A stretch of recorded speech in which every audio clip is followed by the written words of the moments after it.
இந்த நெல் வகையானது கருப்பு கவுனி நெல் நடவு முறை. இயற்கை விவசாய முறையில் நடவு செய்யப்பட்டுள்ளது.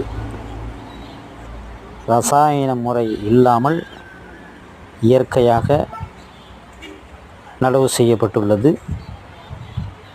இந்த நெல் வகையானது பழங்காலத்தில் ராஜாக்கள் மட்டும் சாப்பிடும் நெல்லாக இருந்தது. இந்த நெல் வகையை நாம் எல்லோரும் சாப்பிட வேண்டும் என்பதற்காக இந்த நெல்லை அதிக அளவில் நடப்பட்டு